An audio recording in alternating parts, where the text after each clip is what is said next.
Dərs 25 müəllimlərin, abituriyentlərin, bir çox tarixsevərlərin əziyyət çəkdiyi mövzunu sadə anlaşılır formada izahını verəcəm. Əvvəlcə lövhədə yazdıqlarımın ekran görüntüsünü alın, mən kənara çəkilim və siz bunun ekran görüntüsünü alın. Əsas da bax bu hissəyə fikir verin. İndi isə mən sizə Reformasiya, Almaniya, 30 illik müharibə və böyük coğrafi kəşflərdən izahlarımı paylaşım. Demək, əvvəlcə Almaniyanın vəziyyətindən danışaq. Almaniya bildiyiniz kimi 843-cü ildə Verden müqaviləsi nəticəsində Frank imperiyasının parçalanması ilə yaranan 3 dövlətdən biri idi. Bunlar Fransa, İtaliya və Almaniya idi. Fransadan sizlərə məlumat vermişdim. Həmən o mövzunun və digər mövzularımızı izləmək üçün aşağıda və yuxarıda qeyd elədiyim playlistlərə daxil ola bilərsiniz. Almaniyadan danışım ki, Almaniya dedik Verden müqaviləsi nəticəsində meydana gəlir. Digər dövlətlərdən fərqli olaraq hansı ki, erkən orta əsrlərin son dövründə Almaniya vahid halda birləşdirilir. 962-ci ildə Alman kralı 1-ci Otto deməli müqəddəs Roma imperiyasının əsasını qoyur. Roma papası tərəfindən imperator tituluna layiq görülür. Lakin 12-ci əsrdə artıq Alman dövləti öz əvvəlki gücünü, qüdrətini itirmişdi. Belə ki, Roma papası ilə apardığı mübarizələr nəticəsində, İtaliya uğrunda aparılan mübarizələr nəticəsində ardıcıl məğlubiyyətlər almışdı ki, bu da müqəddəs Romanın zəifləməsinə səbəb olmuşdu.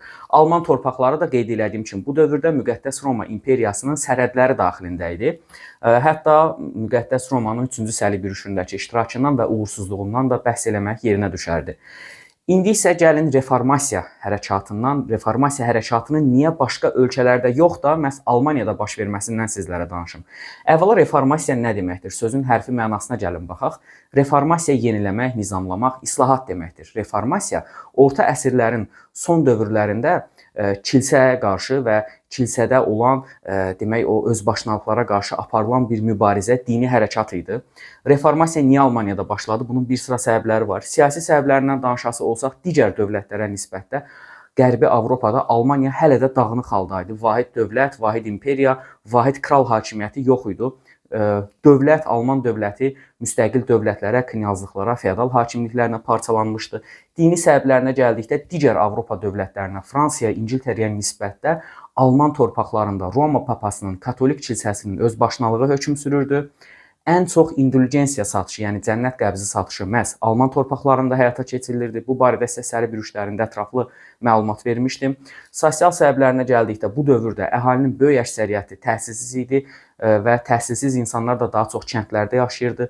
Latın dilinin Roma papaları tərəfindən Alman torpaqlarında yayıldığını görürük. Hansı ki, onlar Latın dilini ön plana çəkir, Almanların vətənpərvərlik şuuruna zərbə vurmağa çalışırdılar. İqtisadi səbəblərinə gəldikdə Almaniya digər Avropa dövlətlərindən, Hollandiyadan, İngiltərədən iqtisadi gücünə görə geri qalırdı. Ölkədə inflyasiya hökm sürürdü, özbaşınalıq, rüşvətxorluq baş alıb gedirdi, inhisarçılıq var idi. Bütün bunlar məhz Almaniyada Roma papasına, katolik kilsəsinə qarşı olan nifrəti artırırdı və Almaniya bir növ barıt çəlləyinə bənzəyirdi. Və bu dövrdə hansı ki Almaniyada universitet professoru olan və din xadimi olan Martin Luther bu özbaşınalıqları görür. Onun Romaya səfəri zamanı məhz Roma papasının cah-cəlal içərisində yaşadığını, Alman xalqının isə əziyyət çəkdiyini gördükdən sonra ölkəsində Roma papasına qarşı mübarizəyə başlayır. Onun katolik kilsəsinə qarşı, Roma papasına qarşı mübarizəsi 1517-ci ildə başladı. Martin Luther tərəfindən hazırlanan 95 tezislik, 95 maddəlik reformasiya ilə bağlı olan deməli fikirlər Wittenberg qalasının kilsəsinin qapısına asıldı və bununla da rəsmən reformasiya hərəkatı Almaniyada başlamış oldu. Bundan sonra reformasiyanın tərəfdarları əsasən knyazlar, Alman knyazları oldu, sadə xalq oldu və digər feodallar oldu. Niyə knyazlar dəstəkləyirdi reformasiya hərəkatını? Onlar niyə katolik kilsəsinin yanında deyildi? Çünki knyazlar bu dövrdə ərazilərini genişləndirmək və yeni torpaqlara sahib olmaq, kilsə torpaqlarına sahib olmaq istəyirdilər. Sadə xalq isə artıq o indulgensiya satışlarından, dini mərasimlərdən toplanan vergilərdən cana doymuşdu, bezmişdi. Onlar da məhz ona görə Martin Lutheri dəstəkləyirlər. Martin Lutherin ideyaları ölkə ərazisində çox sürətlə yayılır. Buna səbəbi isə artıq 1445-ci ildən etibarən Almaniyada tərtib olunan demək kitab çapı idi ki, kitab çapı sayəsində Martin Lutherin ideyaları sürətlə Almaniya və onun ətrafındakı ərazilərə yayıldı. Qeyd edeyim ki, bu dövrdə müqəddəs Roma imperatoru olan 5-ci Karl isə reformasiyaya qarşı idi. o da Roma papasını dəstəkləyirdi. Baxmayaraq ki, o özü alman idi, amma almanlara qarşı, öz xalqına qarşı mübarizə aparırdı Roma imperatoru. Niyə Roma imperatoru öz xalqına qarşı mübarizə aparır? Çünki o feodallara qarşı mübarizədə Roma papasının gücündən istifadə edir, ölkəsinin bütövlüyünü, vahidliyini qoruyub saxlamağa çalışırdı. 5-ci Karl Roma papasının tapşırığı ilə, əmri ilə Martin Luteri həbs eləmək, tərəfdarlarını həbs eləmək və onun çap elədiyi kitabları yandırmağı özünə borc bilir. Amma Worms qurultayında Martin Luther Saksoniya knyazı və digər knyazlar tərəfindən müdafiə olunur. Nə Martin Lutheri həbs eləmək mümkün olur, nə də reformasiyanın qarşısını almaq mümkün olur. Onlar 5-ci Karlın Martin Lutherə qarşı və onun tərəfdarlarına qarşı qəbul elədiyi qərarlara qarşı çıxırlar. Və bundan sonra Martin Luther və onun tərəfdarları adlanır protestant. Protestant, protesto sözündən əmələ gəlibdir, etiraz edirəm deməkdir. Bundan sonra reformasiya daha da sürətlə yayılır. Hətta qeyd eləyə bilərəm ki, bu dövrdə 1524-25-ci illərdə Almaniyada kəndli reformasiyası baş verir. Yəni kəndlərdə də demək feodal qaydalarına qarşı mübarizə başlayır. Martin Luther dinc yolla mübarizə apardığı halda kəndlilərin rəhbəri olan Thomas Münzer silahla mübarizə aparırdı. Lakin Martin Luther və onun tərəfdarları kəndli hərəkatını, kəndli üsyanını yatızdıra bilir. Feodal qaydalarına qarşı olan kəndli üsyanı yatızdırılır, nəticədə hərəkat məğlub olur, təhkimçilik daha da artır, şəxsən azad olan kəndlər də təhkimli halına çevrilirlər və Almaniyada feodal dağınıqlığı uzun müddət davam edir. Bax, bu Almaniyada baş verən kəndli üsyanı idi. İngiltərədəki Taylor üsyanı kimi, Fransadakı Jacques üsyanı kimi Almaniyadakı Thomas Münzer hərəkatı da məğlub olmuşdu. Kəndli hərəkatı uğursuz olsa da, kilsə reformasiyası öz axarında davam eləyirdi. Tərəfdarlarının sayını günbəgün artıran Martin Luther və knyazlar, hansı ki kilsə torpaqlarını, monastırları ələ keçirdikcə Luteran kilsələri yaradırdılar. Martin Lutherin və tərəfdarlarının toplandığı və Roma papasına qarşı olan kilsələr adlanırdı Luteran kilsəsi. Belə bir dövrdə artıq 1555-ci ildə Almaniyada Roma papasının tərəfdarları olan katoliklərlə Martin Lutherin tərəfdarları olan protestantlar arasındakı mübarizə 1555-ci ildə Augsburg sazişinin imzalanması ilə hələlik başa çatır. Augsburg sazişinin mahiyyəti nədir? Mahiyyəti odur ki, katolik kilsəsi parçalanır. Bundan sonra Alman dövlətlərinin dini seçimdə sərbəstlik hüququ verilir. Yəni ki, müqəddəs Romanın tərkibində olan Alman dövlətləri istədiyi dini etiqadı seçə bilərdilər. X bir Alman hökmdarı istəsə katoliklikdə qala bilərdi, istəsə protestantlığı, yəni ki, Luteran kilsəsinin tabeçiliyinə keçə bilərdi və hansı ki, Luteran ola bilərdi. Yəni protestantlığı qəbul edə bilərdi. Alman hökmdarlarına dini seçimdə, öz dini təriqətlərini seçməkdə sərbəstlik verilsə də, sadə xalqa, onların təbəələrinə din hüququ, din seçimi hüququ verilmir. Aydındır. Və bundan sonra hər bir Alman hökmdarının məzhəbi, dini məzhəbi həmin dövlətin dini olmalıydı. Bax, Augsburg sazişi nəticəsində beləliklə də protestant kilsələri, protestant məzhəbləri rəsmən tanındı və bir daha da qeyd edeyim ki, əhaliyə dini seçim hüququ verilmədi. Bu, Almaniyada 16-cı əsrdə olan reformasiya hərəkatı və onun nəticələri idi. Lakin reformasiya hərəkatı təkcə Almaniya ilə məhdudlaşmır. Dedim axı, Martin Lutherin ideyaları ətraf ərazilərə də yayılmışdı və bundan sonra İngiltərədə də, Fransada da kilsəyə qarşı, yəni katolik kilsəsinə qarşı, Roma papasına qarşı mübarizə davam eləyir. Beləliklə də İngiltərə ərazisində Roma papası ilə İngiltərə kralı arasında olan mübarizə nəticəsində parlamentin də verdiyi dəstəklə hansı ki Anglikan kilsəsi yaranır.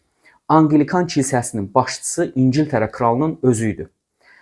16-cı əsrdə meydana gəlmişdi Anglikan məzhəbi etiqadı, protestantlığın qollarından biri idi və qeyd edeyim ki, bu dövrdə bir daha parlament krala dəstək olmuşdu. Nəticədə kilsə torpaqları, monastırları zadəganlara satılır. Bu isə Roma papasına qarşı kralın əlini gücləndirir və kral hakimiyyəti İngiltərədə daha da güclənir. Hətta qeyd edeyim ki, o dövrdə İngiltərədə Puritan təriqəti də, Puritan məzhəbi də meydana gəlmişdi. Puritan təriqəti də katolikliyin, daha doğrusu protestantlığın qollarından biri olubdu. Anglikan kilsəsinə qarşı idi. Dəbdəbəli ayinlərə qarşı çıxırdı. Anglikan kilsəsinə qarşı çıxırdı.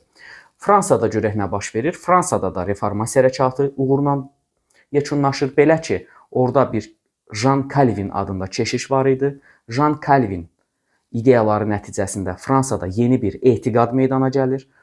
Bu da Roma papasına tabe olmayan müstəqil bir məzhəb idi.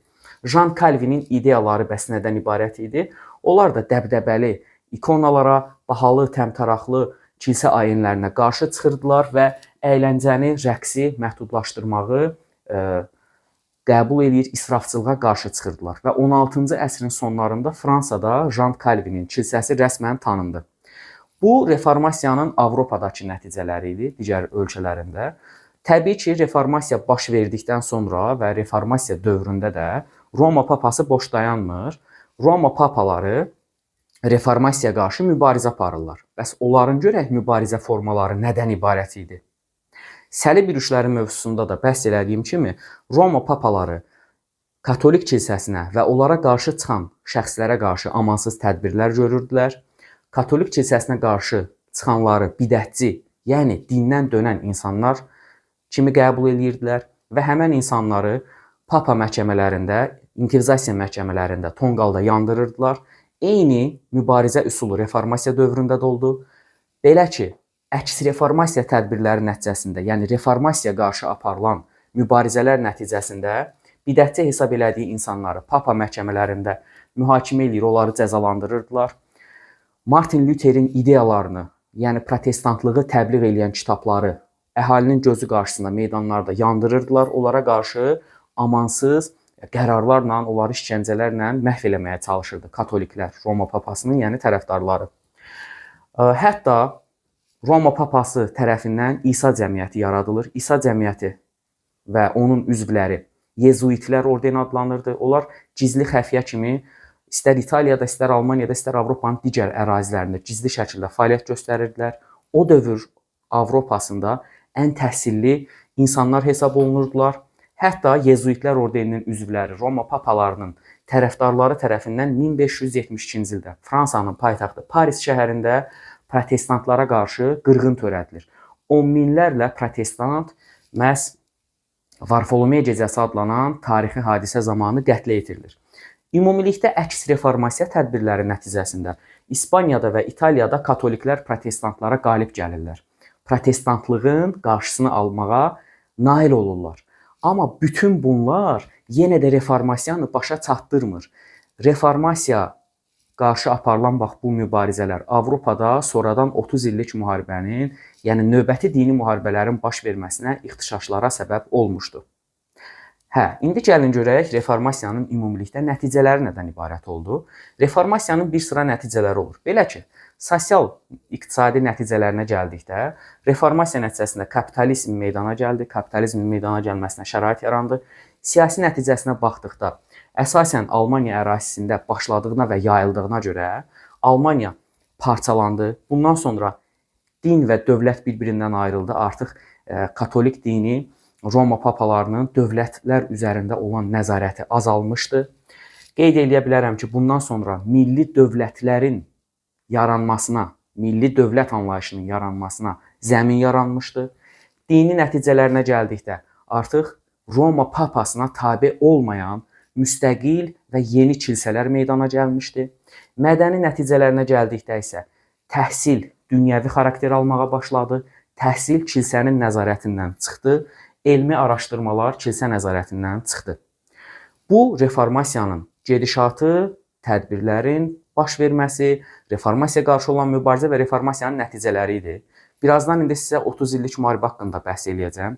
Ondan danışmamışdan əvvəl gəlin bax bu yazdığım cədvələ baxaq. Deməli, bir daha yadımıza salaq, bir daha dərsin üzərindən bir qısa özet keçək.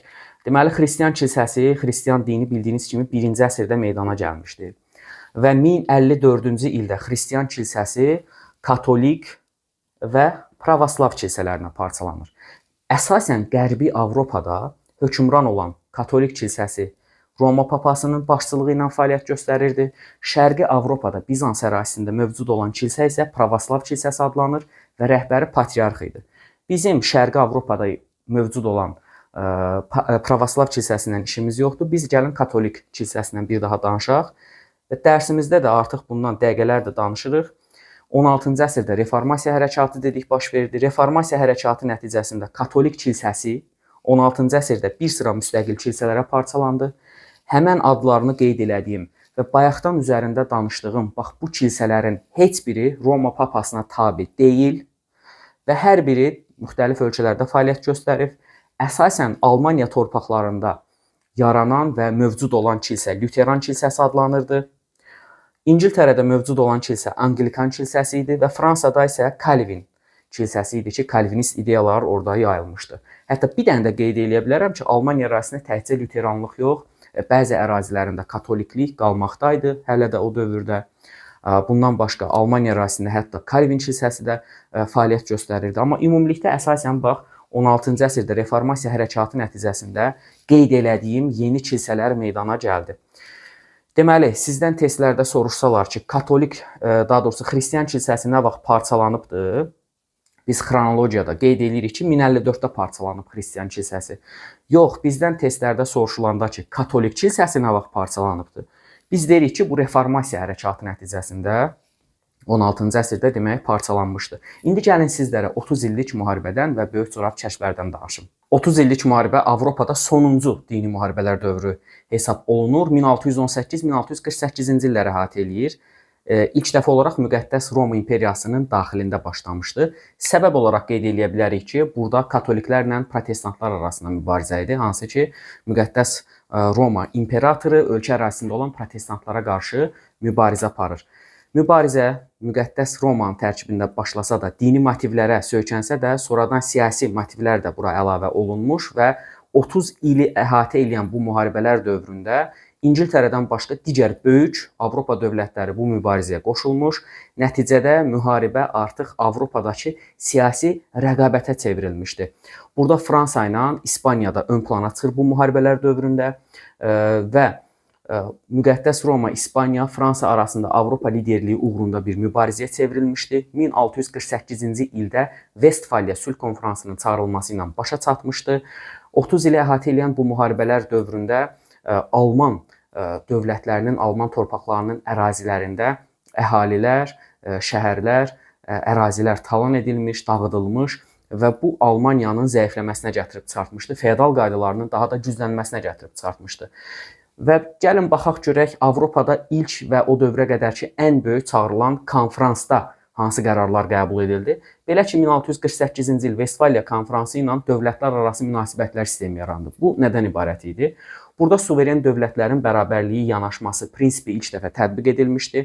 Beləliklə də hər bir dövlət bərabər hüquqlu dövlətə çevrilmiş və bundan sonra bir dövlətin digər dövlətin daxili işinə qarışmasının qarşısı alınmış. Almaniya 300 dövlətə parçalanmış, Almaniyanın siyasi dağınıqlığı rəsmiləşdirilmiş və bu isə Almaniyanın Avropada, Qərbi Avropada geosiyasi, geostrateji mövqeyinin zəifləməsinə gətirib çıxartmışdı. Hətta onu qeyd edeyim ki, burada ilk dəfə Roma papasının bu müqavilələrin imzalanmasında rolu olmamışdı. Belə ki, Roma papasının imzasına ehtiyac duyulmur. Və beləliklə də sonuncu dini müharibələrdən sonra Avropada dünyəvilik güclənir, dini müharibələr dövrü başa çatır. Qərbi Avropada üstünlük İspaniyadan Fransaya keçir. İspaniyada üsyanlara, İngiltərədə vətəndaş müharibələrinin baş verməsinə gətirib çıxartmışdı 30 illik müharibə.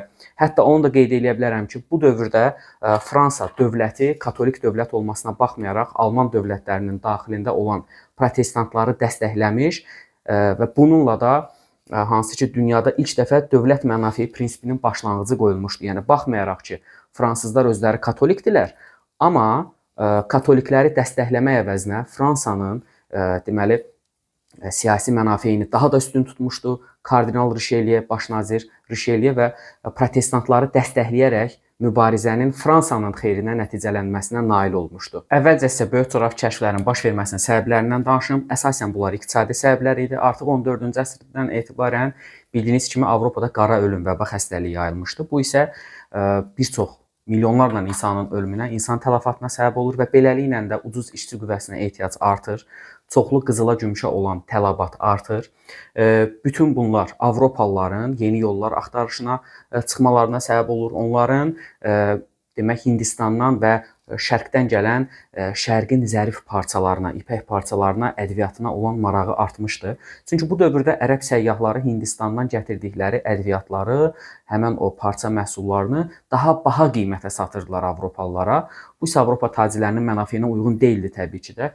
Böyük coğrafi kəşflərin baş verməsinin siyasi səbəbləri də var. Siyasi səbəblərinə gəldikdə isə Fatih Sultan Mehmedin Konstantinopolu fəth etməsi Osmanlının Kiçik Asiyadan və Suriyadan keçən ənənəvi ticarət yollarına, quru yollarına nəzarət etməsi və Avropalı səyyahlardan yüksək gömrük haqqı alması onların məcbur olaraq yeni yollar axtarmalarına gətirib çıxardır. Böyük coğrafi kəşflərin baş verməsində və başlanmasında ən böyük səbəbkar olan dövlətlərdən biri məhz Portuqaliyadır. Çünki Portuqaliyanın o dövrdə kənd təsərrüfatı zəif inkişaf eləmişdi və onlar üçün ticarət həyati önəm daşıyırdı. Portuqaliya haqqında olan qeydləri birazdan danışacağam. Gəlin böyük coğrafi kəşflər dövründə adını tarixə yazdıran məşhur səyyahlardan danışaq. Belə ki, Portuqaliyalı səyyah olan Bartolomeu Dias Hindistana dəniz yolunu kəşf etmək üçün Afrikanın qərbi ilə hərəkət edib, Afrikanın cənubunda Ümid burnunu kəşf eləmiş. Onun adı ilə, daha doğrusu onun təşəbbüsü ilə bu ərazi, Afrikanın cənubundakı ərazi Ümid burnu adlanmış. Hindistana gedən dəniz yolunu yarıya qədər çatmış və Hind okeanına çıxış əldə edir 1488-ci ildə. Christopher Columbdan danışası olsaq, o Avropadan qərbə doğru üzərək Hindistana çatmağın mümkünlüyünü hesab eləyirdi. Çünki o dövrki Avropa səyyahlarının düşüncəsində Amerika deyilən bir qitə yox idi. Onlar dünyanın kürə formasında olduğunu deməli bildikləri üçün əgər Avropadan qərbə doğru səyahət etsələr, gedib Hindistana çatacaqlarını başa düşürlər. Lakin 1492-ci ildə Kuba və Haitini kəşf edən Christopher Columb buranı Hindistan zənn eləyir, buranın əhalisini isə Hindu adlandırır. Amma o başa düşməmişdi ki, yeni bir qitə kəşf eləyibdi. Amerika qitəsini kəşf eləyibdi. Lakin o bu ərazini Hindistan başa düşür.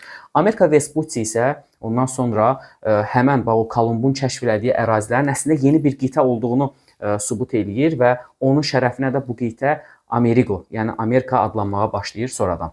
Vasco da Gama'ya gəldikdə isə o Hindistana dəniz yolunu kəşf edən səyyah olmuşdur. Bartolomeu Dias'ın işini bir növ tamamlayır. 1498-ci ildə Hindistanın Kalikut limanına gəlib çatır və bununla da Avropalılar artıq quru yolla yox, dəniz yolu ilə, su yolu ilə Hindistana gedib çıxa bilirlər. Fernando Magellana gəldikdə isə 1519-cu ildə ilk dünya səyahətinə başlayır. Düzü o Filippində yerli hali ilə vuruşmada öldürülür, lakin onun davamçıları 1522-ci ildə dünyadakı ilk dünya səyahətini başa çatdırırlar və bununla da artıq okeanların bir-biri ilə əlaqəli olduğu və dünyanın dairəvi kürə formasında olduğu rəsmən isbat olunur, sübut edilir. Portuqaliya haqqında sizə danışım, hansı ki ilk müstəmləkəçi dövlətlərdən biri hesab olunur İspaniya ilə bərabər. İlk olaraq coğrafi kəşflərə dedim başlamışdı. 16-cı əsrin əvvəllərinə qədər ərəblərlə apardıqları mübarizələr nəticəsində Hindistandakı olan o ərəblərin nəzarətində olan ənənəvi ədviyyat ticarətinə nəzarəti ələ keçirmişdilər. İlk olaraq milli sərhədləri müəyyən edən dövlət hesab olunurlar. Coğrafi kəşflərdən sonra İspaniya ilə imzaladıkları müqavilə nəticəsində ixtira olunan, müstəmləkəyə çevrilən əraziləri aralarında bölüşdürürlər nüfuz dairələrini. Qeyd edeyim ki, böyük coğrafi kəşflərin iqtisadi, sosial nəticələrini mütləq şəkildə bilmək lazımdır. Səlib yürüşlərinin nəticələrində olduğu kimi bunları bir-biri ilə əlaqəli şəkildə öyrənib müqayisə eləmək lazımdır. Testlərdə də bu sizin qarşınıza çıxır mütləq ki. Mən qısaca deyim ki, iqtisadi nəticələrinə gəldikdə artıq dünya ticarəti meydana gəlmişdi. Coğrafi kəşflərdən sonra artıq Venesiya və Genuya ticarət üstünlüyünü itirmişdi. Dünya ticarəti meydana gəlmişdi. Ticarət Aralıq dənizindən okeanlara keçmişdi. Siyasi nəticələrinə gəldikdə isə artıq müstəmləkəçiliyin əsası qoyulur. Avropalılar şərq xalqlarını, Amerika xalqlarını, Afrikalıları öz müstəmləkələrinə çevirirlər. Siz isə bunları ətraflı şəkildə, mütləq şəkildə öyrənin. Bir də qeyd edeyim, merkantilizmi, hansı ki bu yaxın illərdə qəbul proqramına əlavə olunan bir siyasəti, idxalın məhdudlaşdırılması, ixracatın artırılması adlanan bir siyasətdir merkantilizm. Bu üç mövzu izahının bu gün də beləliklə yekununa gəlirik. Bu videonu bəyəndisə, videoya like işarəsi atmağı, kanalımıza abunə olmağı unutmayın. Gözünüz nəzəriniz kanalımızda olsun. Həftə ərzində 3 dəfə video paylaşılır və bununla da siz qəbul proqramına tam şəkildə hazırlaşıb imtahanlara qədər mövzuları bitirmiş olacaqsınız. Növbəti videolarda görüşmək ümidi ilə sağ olun, salamat qalın.